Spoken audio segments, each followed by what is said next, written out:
I finally made my way to America in '98. So next month, actually this month, in about 10 days, I'll be here for 10 years. U.S. resident. Okay. Yeah. No, I found your piece, the Audacious One. I loved it. Thank you.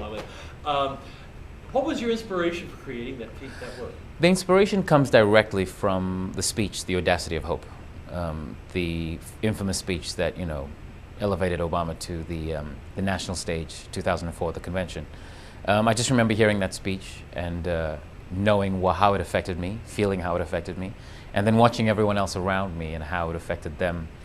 And I remember the next day everyone was talking about who is the skinny guy with the funny name, and why doesn't Kerry have his oratory skills, and why is he not that exciting? And everyone was kind of pumped for this new guy who nobody could say his name because nobody knew his name.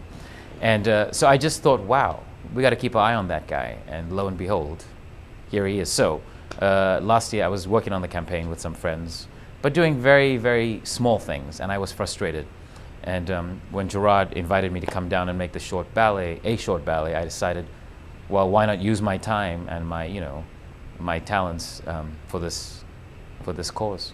Now, out of all the companies in the U.S., this is centered towards the U.S., of all the companies in the U.S., why would you choose, even with an invitation from, why would you choose to set it on Ballet Mat for Ballet?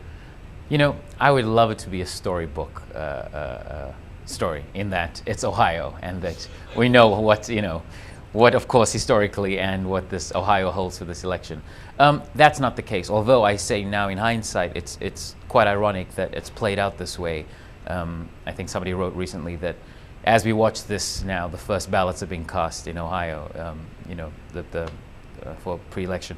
I just felt like at the time, where my brain was, Gerard called and said, hey, you know, come down here, and my brain was in that place. I was very much focused on the Obama campaign, and I thought, well, you know, I think art's a funny thing. It's you go with your gut at the time, and the adrenaline was flowing, so I thought, you know, might as well use it for this. Now, when you came and began setting this piece on the dancers, because you've worked with people internationally, what was your opinion would be of the quality and the skill of the dancers with Ballet Mat? You know, normally when you go into a company, a choreographer, you go and spend some time, about 2 or 3 days, and you watch them in class, and you pick the dancers. But the program that I was brought into was the 30-30 program, where they had 30 choreographers in 5 days. And so you didn't pick your dancers, they were given to you. So my first day, I had no idea who I was going to get. I mean, it was scary, because I have these ideas of how I got to make them move, but I don't know if they can move that way. And it was compelling, surprising, but good. And working with them for 5 hours that day, because that's all I had, was phenomenal. And I felt like we got to know each other a little bit. But when I came back to, when Gerard said, come back and make a full-length ballet, I really got to know them, and their personalities came through. I think the one thing I can really say about them, there's many things, but the one thing that stands out for me is that they really approach it, a lot of them, from an acting perspective. You know, because with dance, it's so difficult, you just want to move around.